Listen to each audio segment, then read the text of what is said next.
Good morning. Welcome to the Hardcore Mortgage Real Estate Business Show, brought to you by Capital Mortgage Funding. I'm your host, Harvey Fried. My co-host, the best, the wonderful Becky Alley. Good morning. It feels like summertime in Michigan already, or finally, I should say, and it's making me feel good about my life. It really is. And forget about those thunderstorms last night. We needed the rain anyways. My plants did. Becky, you've got a great show lined up.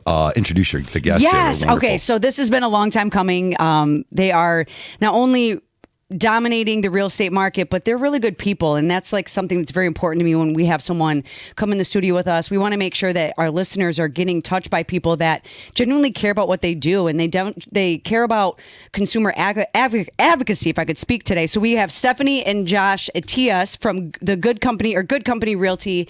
I'm so excited that you guys are here. Welcome. Thanks for having us. Yes, thank you, Becky. Appreciate it. Yes, if I could talk right, Jesus. Real estate's really kicking off this year. I felt like it got slow for a second. It got busy. It's back and forth. But Michigan real estate's definitely 365 days of the year. You have to be in the game, working with buyers. Some people fell off. We've even heard of these listings coming off the marketplace. Give us your take on what's going on so far in this week. We're getting into late spring. Summer's around the corner. Yeah, I mean, definitely here in Michigan, we want to say we are working 365 days a year, but we do have a little bit of that seasonality. I mean, there is snow. Nobody wants to move during the wintertime. But as far as 2026, what we're seeing happen on the market is things we're picking up hot and heavy, kind of petered down, and we don't have to blame certain things going on in political aspect, but that might have had a little bit of an impact. But we are seeing a good uptick in listings as far as May and June went.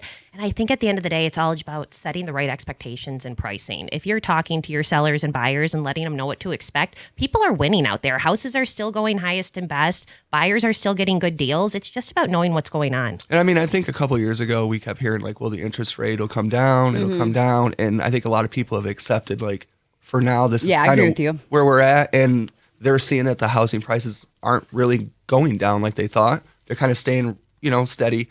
So they're just kind of, from me and Steph lately, it just seems like now is the time because they don't want to wait any longer. Yeah, and I'll agree with you. Like the one thing that we preach often is like over the last couple of years, it's not about the interest rate, right? If you're calling me and you're asking me what my interest rate is, you're not understanding the magnitude of what this market is. It's the focus point has been locking in the price point of the home, because anyone that's been watching the real estate market, they're talking about, oh, we're going to wait for prices to drop. It's not happening. There might be like moments in time where the rates have moved down a little bit, but they're up. They've been back up, but we're still in the sixes still. So that's a very strong interest rate. So I do agree with you that buyers and sellers are understanding that it is time to, maybe if it's a seller, it's time to unlock those golden equity handcuffs of these properties and move into a house that's more suiting to you. Because there's a lot of people that stayed because they're bragging about their lower interest rates, but now they have either grown out of their house or the house doesn't fit them anymore, and they're stuck because they're romanticizing being able to say they have a rate in the threes, which is great. But let's talk about how we can maybe build your real estate portfolio around that. Can we keep that current house at that lower interest rate and then build from there and get you in a house that actually really you want to be in?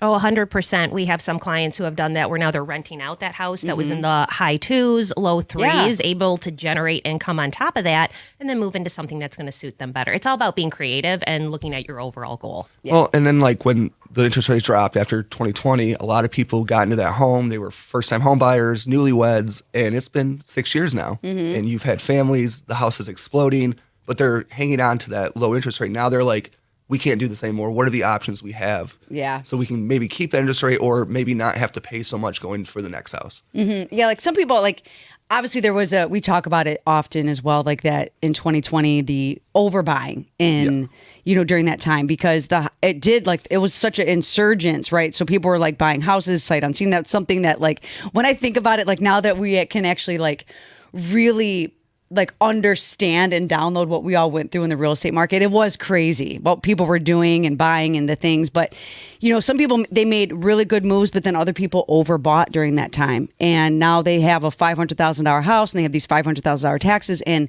they've been priced out. And we're living off their credit cards. So we've been seeing a lot of refinances, even when the rates have been the highest, because people they overextended themselves during that time. And so I think that taxes is a huge thing that I feel as the real estate industry, both mortgages and real estate side, right, that we have done a better job of educating our buyers on what the taxes are going to be doing after you buy these properties, because 100%. That has been a huge thing that almost was taboo. No one talked about it like we always did, but we'd get calls from people and be like, oh my God, my payment went up $1,000. How do I fix that? And, we can recalibrate their escrow account by a refinance, but you have to let go of that interest rate sometimes to fix that. Mm-hmm. I think the biggest thing we've heard in the last 2 months from our buyers, the main question we get is the taxes. Yeah. What is my taxes? What is it going to look like? I see that this house was bought in 78. This tax rate is not what I'm. No. And that's what a lot of people don't understand is like, what you're looking at is not what you're going to get. That house was bought 38 years ago. That's capped.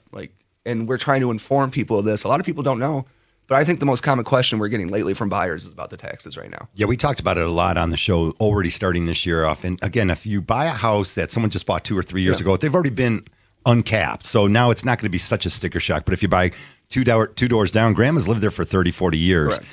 And now her taxes are $3,000-$4,000. Those are going to shoot up almost double. Mm-hmm. We do always tell families, reach out to the municipality, find out. You can find out the millage. You can find out what they're thinking the numbers are going to be and talk to the assessor's office. So always make that extra phone call. Hey, we're going to take your calls all morning long.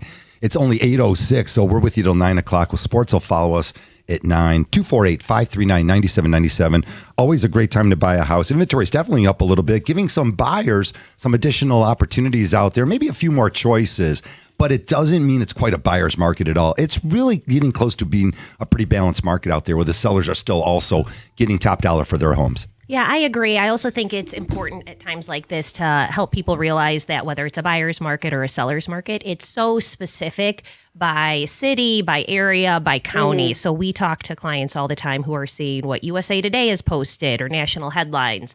And they're reading things that are hitting in the South or the West, which is very different than what we're seeing not only in the Midwest, but Detroit metro area particularly. So in some areas, Detroit proper, it's sliding, I think, a little bit more into a buyer's market, depending on the neighborhood. So what would you say Detroit proper is, right? So because these pockets and what the little secrets, what they're called. So what is Detroit proper? Well, Detroit proper to me is like Detroit city limits, right? Okay. Like if I'm pulling stats for there, I'm helping a client focus on there. I do help them realize like we are seeing a bit higher average months, days on market, things of that inventory than we are, say, in Oakland County as a whole, Royal Oak, where we live specifically. It's a little bit lower inventory. So sellers still kind of maybe are having a little bit of an upper hand because there's less inventory. Detroit, we're seeing a little bit more inventory. So buyers, just something to be aware about, sellers too. Yeah. I feel like the big thing though is like when you see something in print, it's like that commercial, expired. If it's been printed, it's already like we're moved on past it because interest rates do change daily. Now, like the listings and,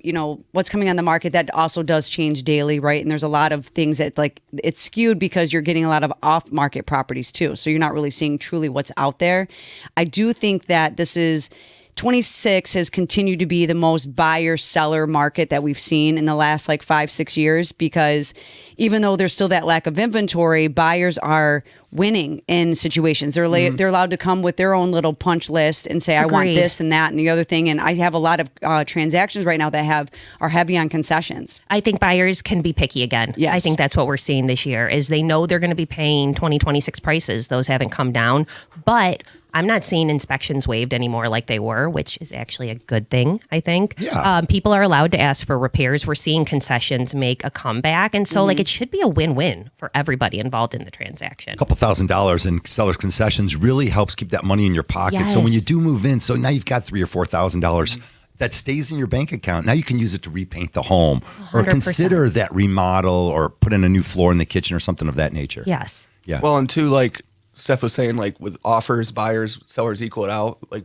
buyers are still in the impression that this is 3 years ago. So we tell them like any offer, we just want to start a conversation. Yeah. And any conversation, we're going to able to negotiate and make the best deal for you. But we want to start that conversation. If some buyers are just like, this will never work. That was 3 years ago. That's not today in the market today. Let's just start the conversation by presenting an offer right now. Josh, like half the time of my day is spent like really kind of breathing life into people because they're already kind of like defeated a little bit before they even start that, right? Like what you just said, like, oh, this isn't going to work. And, there's a reason why you're hiring the professionals that you hire, because we are boots on the ground. You're going to know when you're dealing with someone that's a high level professional that they're answering their phone after 5 o'clock. They are literally doing that hand holding, like expectations for you of like, or setting the expectations for you so that way you know what to expect. So then when you actually get to that point, you're like, oh, this is what Stephanie and Josh were talking about. Oh, this is what Becky and Harvey were talking about, like with the EMD and like the loan programs. I mean, there's so much there's so much that goes into it that you have to, if you're working with a professional, we're all in the same boat rowing in the same direction. It's not us versus you. And even though things can be frustrating because you don't do this every day,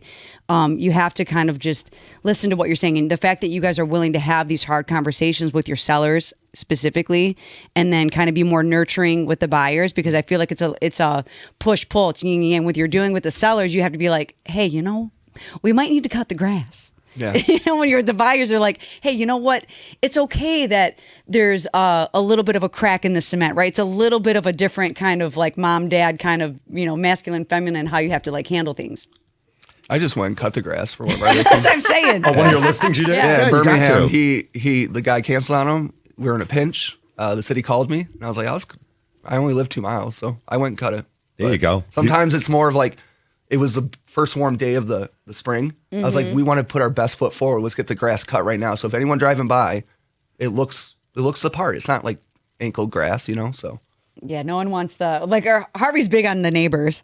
Oh, hey, I like first impressions. And it's one of my things. I got the mulch in early April. I've already got the flowers in and all that. We got the garden in, but it's fun. It definitely changes the look of a property, and you only get one shot at that first impression. Well, and especially the porch, too. Think about it from put your buyer hat on. If I'm walking into a property with my realtor and they have to get into it, 9 times out of 10, that lockbox is on the front door. So you're standing there on the front porch for a good amount of time while you're fiddling with the lockbox to get inside the house. Your front porch should not have any cobwebs. The grass should be cut. If you can put the fresh mulch out, it's going to go a long way. Yeah, that's true. I guess you don't think about it, right? Like what is the energy and what are the vibes when you're standing on that front porch, because you're going to be walking in that door very often. We're up against our first break here. Keep it on 97 on the tickets, the Hardcore Mortgage Real Estate Business Show. We take your calls live, 248-539-9797. We'll be back with a ton of real estate talk. Keep it here.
Welcome back to the show. 8:15. It's the Hardcore Mortgage Show. We are brought to you by Capital Mortgage Funding, powered by CMG Home Loans, NMLS 1820 Equal Housing Lender. We take your calls live, 248-539-9797. Yeah, Becky, I was at the ballpark. Damn right I was. Yeah, go Tigers. Tigers are rolling. We got to keep this thing going. Hey, Josh Naylor, take it in the bah.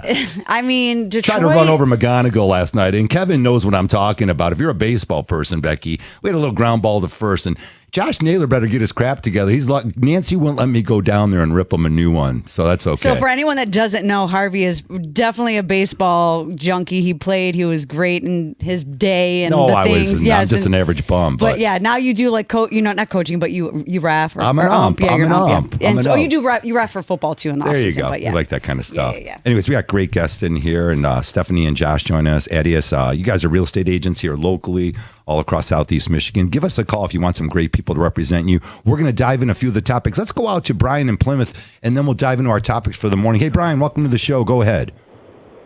Hey, how you doing? Real good. What's happening? I got a question about, I'm selling my house. I'm kind of in a buying-sell option, and we really found a dream home. In short, the dream home, they're asking $710,000. We want to sell our house, but sell it for a competitive value. They first all asked us about a bridge loan. I don't know anything about bridge loans. I got a couple questions about my value of sale, but also, do you know anything about bridge loans, and what are your thoughts and concerns about that first? Yeah, so a bridge loan is basically where you're able to tap into the equity of your current existing home before you sell it. It allows you to use it as a down payment towards another house, so that way you're not technically contingent.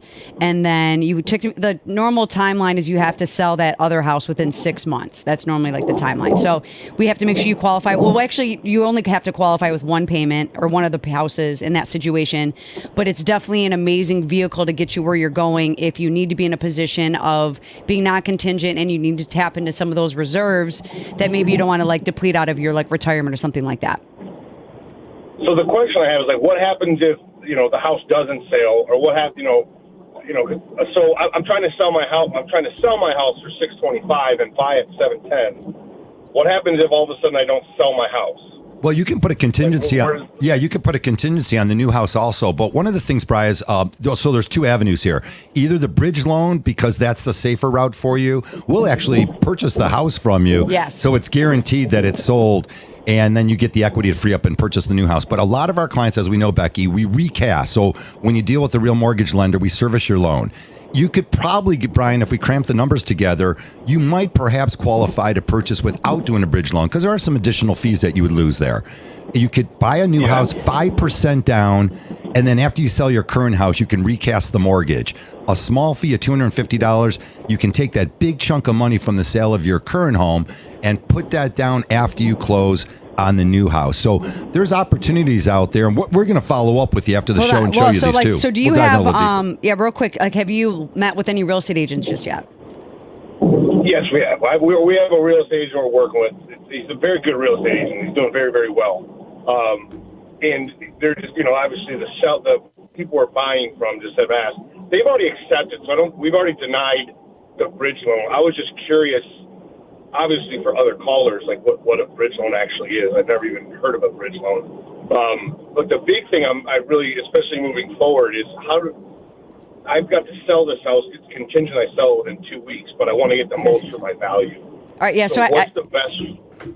Sorry, I didn't mean to cut you off. I see Stephanie and Josh. They had some I think they got something to chirp at. I think they have a question for you, actually. Well, so Brian, thanks for the call in. So you've already accepted, your offer's already been accepted on the dream home, and now you guys have 2 weeks to sell your current home. My first thought is that this realtor, who it sounds like you really trust, which is excellent, who's working with you, he should, or she should have a plan in place for how to market your home to sell within 2 weeks.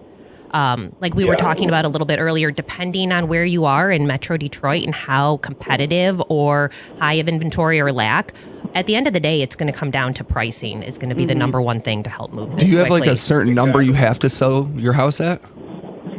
The higher the better. That's the certain number. Always, right? For sure. I just mean it more like because you're under the gun. Maybe if you have like a certain price you have to set, you could maybe make it more of a competitive price so you can get the frenzy kind of going so you can get it under contract faster. If you were to market at a higher price, it's going to run the risk that it's going to sit a little bit longer. And that's where, I guess, that's kind of why we went 10,000 under what we think we could get for it, right? So that's why we're posting at 615, hoping to get 625, and then even beyond if it bids. Brian, I'm going to challenge your idea on 615. If you're willing to do 615 and you're looking to have this create momentum, get a buzz, attract a lot of buyers, move quickly, I might, wild idea, consider $599, because the minute you get under that $600,000 threshold, you're going to immediately capture some buyers who say, I'm capped at $600,000 for my pre-approval. And what we like to help our clients do is attract those buyers who are maybe capped at 600, but also market to those buyers who can go up to 625, 650. And now we have them all competing for your house to really get momentum going and hopefully drive the price above, back up to 615, 625. Stephanie, I love the way you just set that up. Yeah. But more importantly, I got excited because now we've got his house being sold. There's something very important. Forget the price for a minute, Brad. Yeah. You got 2 weeks, man. It's 14 days. So let's really dive into that kind of conversation. Yeah. That was a good call. Without going in the wrong way here, Bri, your lender's got to kick in here a little bit. Yeah, come on now. Deny the bridge loan? What's going on with that? You should have some more confidence going on what your numbers look like, purchasing the new house, and what you're going to net from the sale of the current house. Yeah. And I think that all comes together. What Stephanie's saying is, let's maybe consider dropping that under that threshold. And because if you get it sold, you don't have to worry about scrambling and the pressure. And at the end of the day, you might even get 610 for it. Yeah, especially depending on what kind of momentum, what's going on in the neighborhood. I know we'll work with sellers specifically all the time. What have the sale prices been in your neighborhood? Can we position this maybe 5 under or 10 under? Because then people looking at it are going to be like, what a quote unquote deal, especially in this economy. People want to feel like they're getting a deal, that they're on the up and up, and it's going to attract more people. I love that. Love all this. We're going to definitely follow up with you after the show just to kind of touch base. Obviously, we respect whatever relationships anyone has, and we're not going to, it's just a matter of looking at it through a different lens, right? Because sometimes, every professional has their way of looking at things, and some real estate professionals are part-time. They're not doing this all the time. They're distracted, right? So obviously I don't know what his situation is, but that was a really good call because that's a real life scenario of 100%. Like, and we've heard bridge loans a lot lately. Yes. It seems like we're hearing it more and more. It's more of a hot topic. Well, it's becoming a hot topic, I think, because there's still that thought process that people can't buy and sell at the same time. And that's not true, right? Because I see them all the time. I'm closing one in like literally 7 days. That was a buy and sell at the same time. It worked out beautifully. They put their current house under contract. We had the bridge loan as an option. But as soon as they put their house under contract, it worked out beautifully. So we didn't have to forego the bridge loan scenario. So in that case, that's why we had it as the backup option. And we closed both of them. I was like running side by side. But the good thing is there, Becky, you had options for this client, right? Nobody likes feeling handcuffed, and nobody likes the dreaded word when you're looking at buying or selling is, I'm going to be homeless. Like, as much as we hate to say that, there's that fear, I think, with people. You're not going to be homeless. We have options, whatever route we go. Yes, I agree with you. And even if you're renting right now, like you have to, I feel like one of the buyer sabotage moments is they're putting the cart before the horse, because sometimes a first time buyer, things come up, right? And you're out here living your life. You want to do what you want and you're moving money, and then that creates an issue for the lender, for example, and then things get a little bit delayed. Now you're renting, and now you gave your notice to your landlord, and now you have the moving trucks coming up, and you have all these things happening, and it is unnecessary, stressful situations instead of just listening to the professionals saying, extend your lease for another month. Let us get you to the finish line. You don't need to, have the moving truck set up before we're closing and all the things, because that's 100%. Unnecessary stress for everybody. Well, and I think moving, buying, or selling in even the best case scenario, it's always going to be a little stressful, right? Yeah. You got people, especially when you're taking out a loan, like it's not an invasive process. Like you got to give over all your info. We're helping you coordinate things. But if you can, as you said, Becky, follow the advice of the professionals. Like I always tell people, we do this all day long, and we're lucky to be in this position to help you do it 2 or 3 times in your lifetime. With a situation like this too, it's so specific, real estate specific. Like, so we said Plymouth. I mean, that's a hot area. If you got that marketing plan together, and you got days of occupancy, also 30, 60 days of occupancy. That means maybe you don't make a payment. Now we're talking like $3,000 you save. All of a sudden that $599 number you throw out there is creeping up to end up being 610 or 615 because maybe you can get into that new house quicker.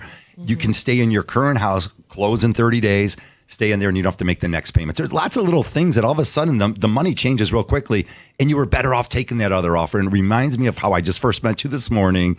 You guys said you almost moved near me, but you didn't get the house at the price you offered. Yep. Sure enough, they sold it for that 4 months later. 100%. So boo-hoo to them. But maybe they could have netted more money and had their house sold earlier. You never know. Correct. It's always, there's so many what ifs, right? What we're working with is just a alphabet soup of variables all day long. So I think it's always taking a step back. What is your final goal? How do we get there? What are our different pathways? And don't get overwhelmed with it. Well, and some people too, their goal is not to be, I hate to say it, like house poor, like you move in, but you have no money to do anything. We were house poor. We were house poor. We were 100% we bought house our poor. first house. So like concessions we talked about earlier is a good way to be like, okay, $600,000, but we're going to get you $5,000, $10,000 back. So you can put that money toward the house repair that you want to do.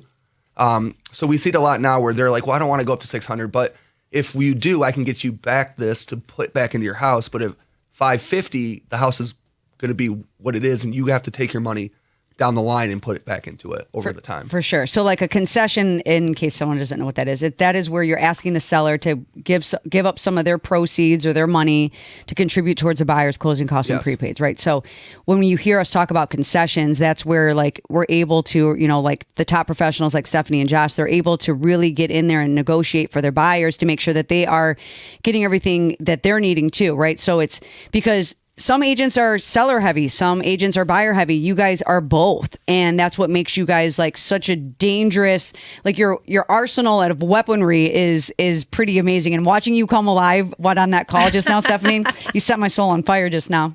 All right, keep it here on the Hardcore Mortgage Show, 248-539-9797. We'll be back with all your calls.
Welcome back to the show, 8:30 for just joining us. That's right, we got a lot of Tiger baseball vibes back here in the studio. There's no doubt about that.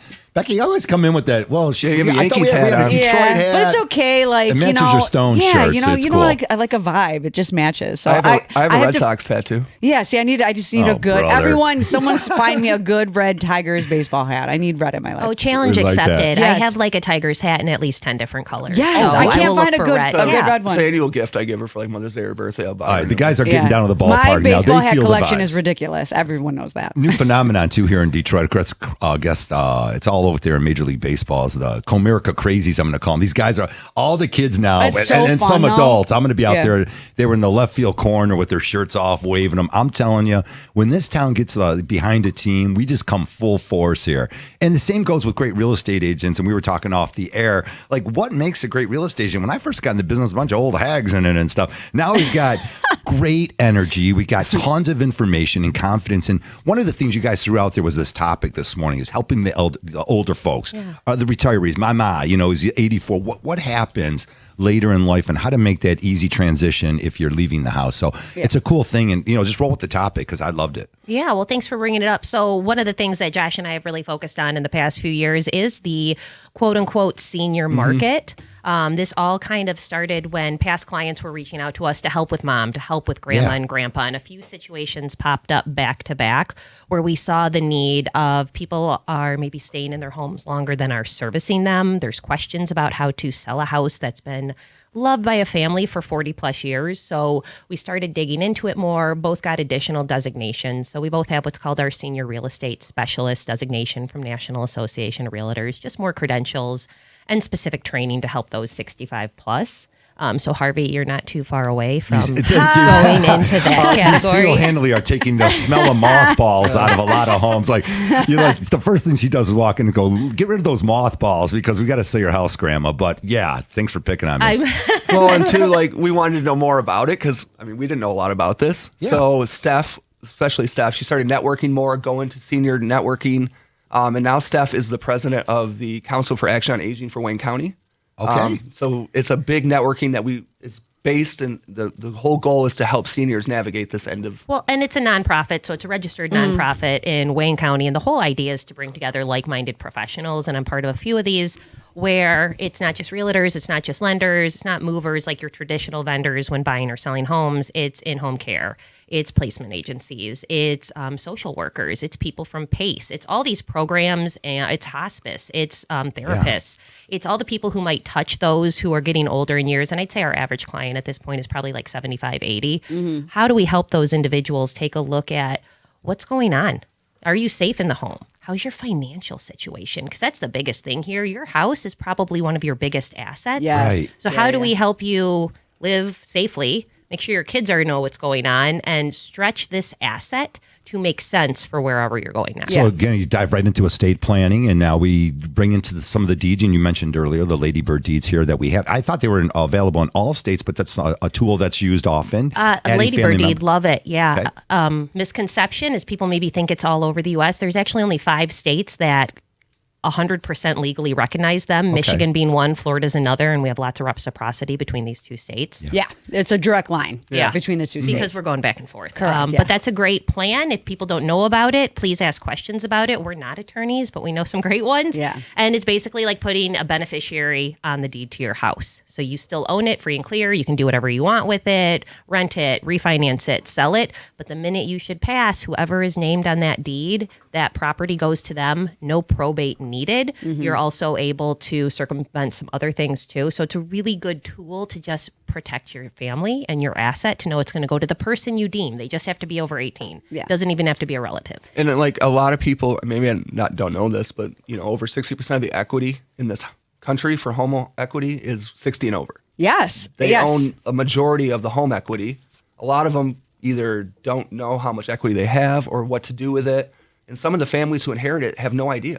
And it's just like a big blind leading the blind sometimes. So Steph and I try to just be a light sometimes to help them, guide them through certain, Yeah, well, okay, so I've been to a couple of these like networking things with like the similar to like where it's like the placement and then like with the more, like, and here I am in the mortgage and, people are like, okay, well, how does, if someone is going to be moved into well, I know a facility is the wrong word, right? You're a not senior living community. Yes, you can't say facility, yeah, but like if they're Kinder gonna language, they're sensitive about what the words are. But like, let's just say they don't want to go into a senior living center, and you have the equity, like you said, like they have all this equity in the home. So then you pull me in, and then you do the reverse mortgage. So that way, there's a way to pay for the in-home care, and there's different ways that you can navigate that for the family because it's very expensive to age in place once it gets to the point where if the like the next of kin, if they're working full time and they can't, put in, or they don't have the time, or they can't, it's not that they can't, it's just whatever the situation is,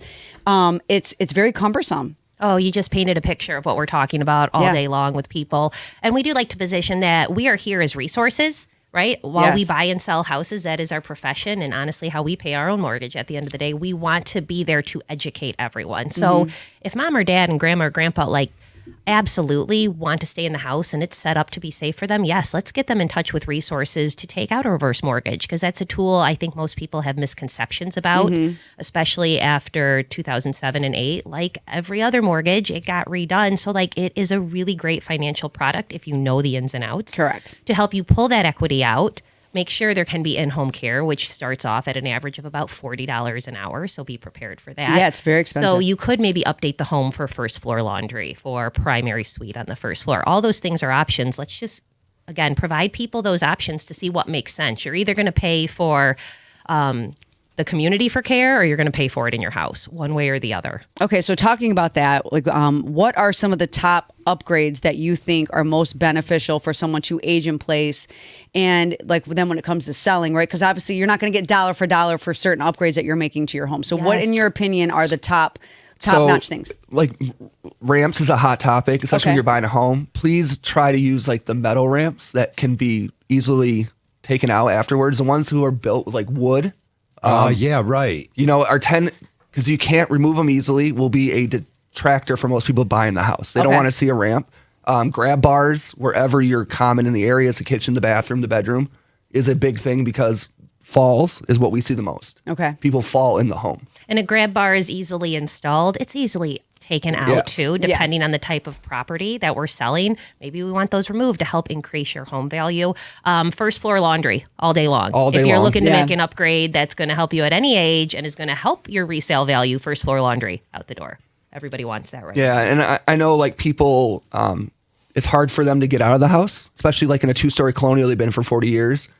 To install an elevator or a stair lift. You're not doing that. Well, the stair lifts you could do, right? Yeah, that's but not too bad. They're expensive to take out as well. So just money in, money out, and what you're going to get from the house at the end. An elevator would be sweet, though. It would be really sweet. I mean, I might ride on one of those stair stair things, whatever they're called. Hey, look, everyone's getting older. We have an older society here. Mobility is part of it. Yes. But I love the ramp idea, right? Building these heavy-duty wooden, they're great, but they're eyesores when you go to sell them. Yeah. Where these aluminum ones that are built up, you can remove them from the property easily, and then even sell the product. Exactly. So if you put some money into it that way, that's a lot better idea. Yeah, we have a listing in Sterling, a condo. It has a metal ramp. Okay. Everyone I've talked to is that's not an issue. We'll be able to get rid of that. We have another one that has a wooden ramp. It has been a detractor for everybody. An eyesore. Yeah, it's an eyesore, and it's 20 years old now. Yeah, 15 years old. I'll say this. So I do a charity event every year, and it's coming up next on the 16th, and it's for Guillain-Barré syndrome. So my niece, when she was 10, she was diagnosed with Guillain-Barré syndrome, and it's an autoimmune disease that causes full body paralysis.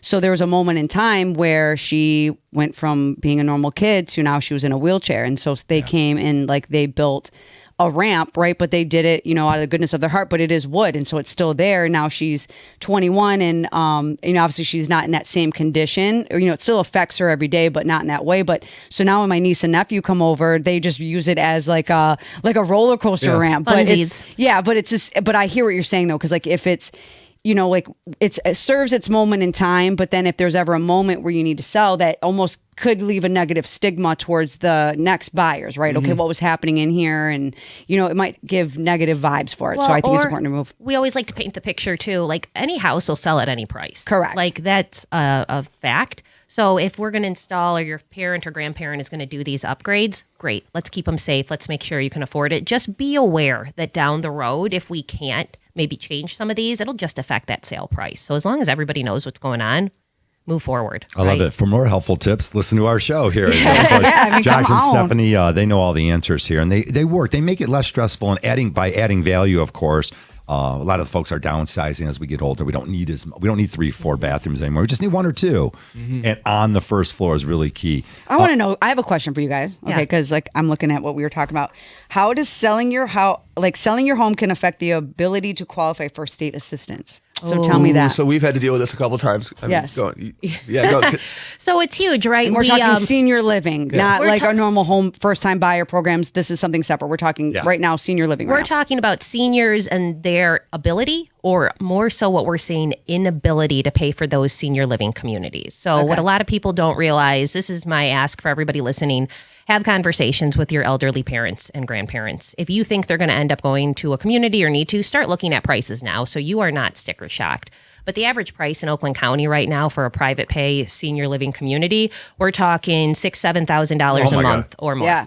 Right. And that's a really nice place and really great one. But there are programs in place in the state of Michigan and the U.S. where if you are lower on income, if you are below a threshold of assets and income, the state will pay for it. Yeah, subsidizing. Subsidize, either subsidized income, or there's like the PACE program, full Medicaid waiver program. Yeah. So think like skilled nursing homes, assisted living. Well, to obviously qualify for those, there is a box. You guys know in lending, there's a box you have to fit into as far as showing that you're above the age of 65, first one, and that you need some help with day-to-day living. But the biggest one we see is how much income or assets an individual can have. Okay. If I'm a single person in the state of Michigan, and most people at a certain point lose their spouse. So if I'm single, the box that they're following is your total assets. So think money in the bank. You don't have a 401k anymore. You don't have stocks anymore. Like your literal money in the bank is $9,950.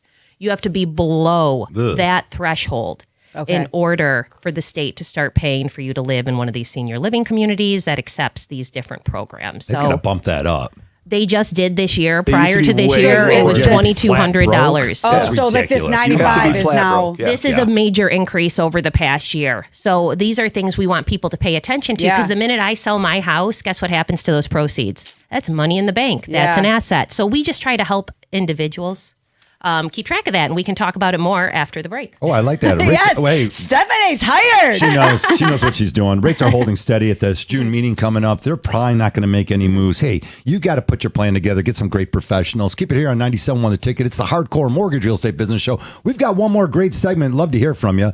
248-539-9797. We'll be right back.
That's right. I love that music, Paul.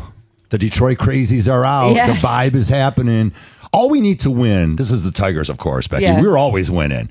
But Yes. the Tigers just need to put together a huge winning streak, like the next 10 and 12, win them. AJ feels the vibe here. They're all listening in the ballpark.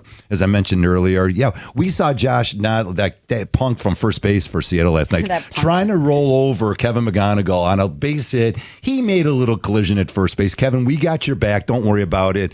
And the Tigers just got to keep winning. Do you think they're just getting good enough so that Scuba comes back so they trade him? I don't know from all that. I'll leave that to Stoney. Yeah, when Stoney comes in, yeah. That's good. That's me and my friend's theory is they're playing Yeah. just good enough to get him on roster again just so they can trade him and take the rest of the season away. The Jack White music got me thinking ball Yeah. game again, but this is the Hardcore Mortgage Real Estate Business Show. We're in our last segment here, always talking mortgages and real estate. 248-539-9797. I'm Harvey Free. She's Becky Alley. And I want to give a shout out to Ryan Reeder, longtime listener, Hardcore Mortgage Show, and he is under contract. He's a first-time buyer, All right. so super excited for you. That's awesome. Yes. That's great stuff. And of course, Josh and Stephanie Atias join us from The Good Company. You guys are your office in Royal Oak, Cross. You handle Southeast Michigan, but you're from Lansing, and you guys met at Michigan State. So you're definitely good old Spartans in here. Scott, I'm for the other side, but that's okay. You guys can go hang green. out. Everyone's got long. their other things. I don't worry about it.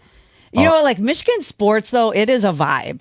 Well, Like- and even in East Lansing, we're on the steps of the campus. It's 50-50.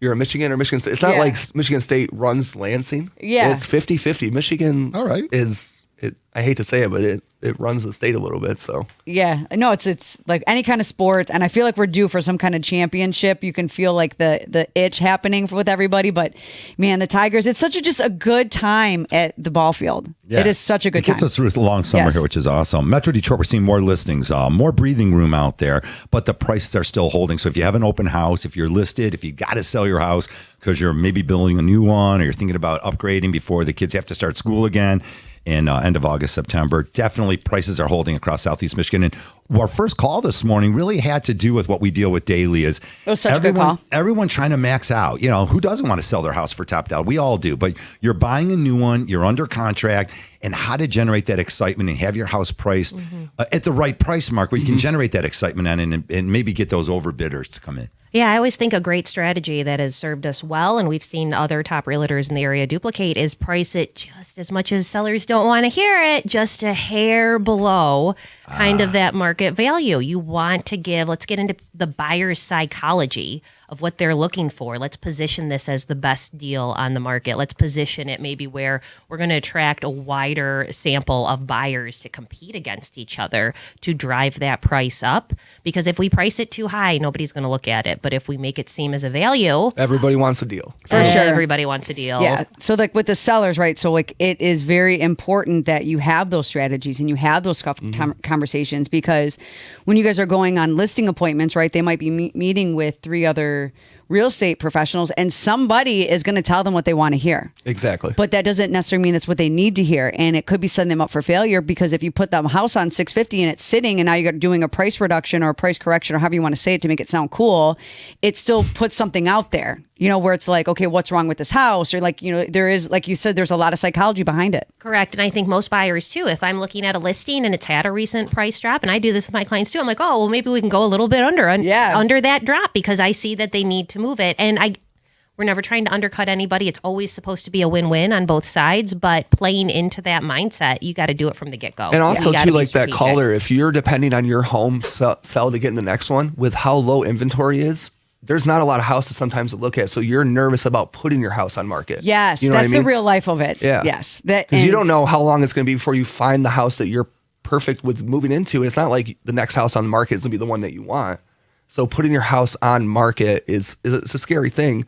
But if you can put the right price, then we can assure you, like, hey, this part of it's going to go fast. And then we'll have enough time to go find you the house that you want. But like that calm voice, like that is what you guys are talking about. That separates the professionals from the pretenders. Mm-hmm. You know, and you know, you guys come from an empathetic approach. You're helping, you're not selling. And if you're going in there with your heart forward, it's hard to miss that, you know, because like any person is going to see that you're really just coming in with that genuine concern and that genuine, like, no, this really is the truth. Like, and you can think about it this way or that way, and I can see your perspective. But if we're really trying to win in this market, both sides where you have to buy and sell, it doesn't have to be this nerve-wracking, scary thing, because no one is going to go homeless as far as we can help it. Right. Well, and we like to too, every listing appointment, we usually have 2 to 3 avenues, plans we will lay out. Like if we do A, this is what the scenario will be, this is B, and this is C. These will be what your end prices are at. And we give them options. What are you most comfortable with? Selling it this way, selling it that way, or selling it this way? Well, and I mean, I think there's always goals too. Are we trying to sell it as quickly as possible? Or are we trying to get the highest price possible? Or are we trying to do the least amount of work to move out, right? Like what is Those are all different things. Yeah. They're all different Yeah. things. So what is most important to you? Let's curate a plan based on that. Because if we're trying to like just move it the fastest as we can with doing the least amount of work, well, that sales price is going to be lower. We can do that, but you're not going to net as much. You know, the more effort you're going to put in, the more price you're going to get back. Will buy a house with everything left in it, 100%. We've sold them many times, but guess what? You are paying for somebody else to do your clean out in that scenario. And they're probably going to charge you extra for that too on their sale price. Convenience fee, but it's an option. Well, we had one just recently where they did the final walkthrough and they took all the appliances that were in the contract. A big fat check handled that, and sure enough, I've had a whole air conditioning unit gone the day of walkthrough. Hey, what's going on? It's just gone, you know, and it happens, but that's why we do walkthroughs. That's why we do our due diligence with our clients before we finally sign anything. I like how you guys sort of rolled out how communication, what it looks like. What does great communication look like? Listening first, understanding the client's goals. And we've got explaining things clearly and then setting the expectations, staying responsive, and of course, negotiation. And such a key answer thing. your phone. Oh, yeah. Like that's all a the thing. time. That's a thing. People do not answer their phones. We asked our daughter, and we're like, because we used to be in restaurants, like, do you miss us being in a restaurant? She's like, well, the only thing I miss is that you were never on your phone when you came home. You know, as realtors, and not we're on our phone a lot, but we'll take a call at 7:30 if it's important. 8 o'clock, Yeah, we got to. You have to be there in for a your restaurant, clients. when you leave, you're done. You know, Until the next morning. until the next morning, you crawl back in there. Yeah. But yeah, so that we talking about taking calls. That's my daughter has noticed that, like, you guys take calls, but you know, it's part of our job now. And and it's like them understanding, and it's kind of setting a tone for, like, you know, them to be their own little professionals, you know, at some point in time. And because it's white glove customer service, face forward. Yep. Well, and again, people are only doing this a couple times in their lifetime. Yes. So if you are trusting us with that big of a decision, I don't care what the price point is, but you're trusting us to help you buy or sell, I better be responsive to your text message or your phone call. And sometimes it is a text back, hey, I'm in the middle of something, I will call you back in an hour. That's but fine. I think it's just that I see that you've reached out, or I'm going to reach out to you at this time. Yes. Because you never want somebody like wonder what's happening next, right? Because unfortunately, we've crossed paths with other people in the industry, and you hear about these situations where the client had no clue what was going on until they get to the. It's true. I mean, we sometimes, like, I'm stepping in a situation and they maybe didn't use us the first round, but now they're using us the second round, and they have no idea what happened to them the first time around. They have no idea. Or we might not be the first call, we're going to be the last call. I get called in, it's like a blessing and a curse. Like, everyone knows they're going to pull me in to fix something, and you know, it's like, and nobody has anything. There was a deal recently that was denied by one of they live in Detroit, lenders. And literally I got the transaction on Monday. We're already in underwriting, and I'm going to be sending it to Mijda for their underwriting by Monday, Tuesday. So it's just all so quick because because some people, they just don't know how to see it. Like, it's a very good, it's rare that people have the skill set to be able to pull something apart and put it back together and see it through a different lens that you can make something fix. We signed a buyer last week who told us, like, we were the third realtor they've been with. No one had ever talked to him about taxes. Oh, And I was like, really? Yeah. He was Back like, to no. the And he's like, taxes. and go back to this walkthrough. And I'm like, no one's talked to you about a walkthrough? And it's just like informing. I try to be over informative to people when I talk to them the first time. Oh, that's great.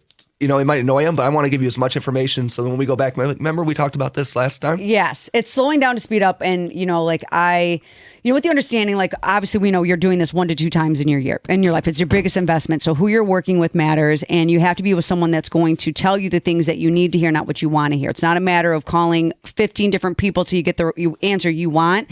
If you're with a good professional, they're going to tell you what you need to hear from the jump, and you need to trust them. I love that. Josh Like and Stephanie. Josh and Stephanie's in the house. All right, senior real estate specialists. You can catch them anywhere. Call us at Capital Mortgage Funding, 1-800-LOW-RATE. We always get you set up with these great real estate agents. If your folks are thinking about selling their house, definitely get you guys hooked up. Yes. All right, we got Stoney coming up next with Brendan. Keep it here on 97.1 The Ticket. We'll see you next Saturday on the Hardcore Mortgage Show.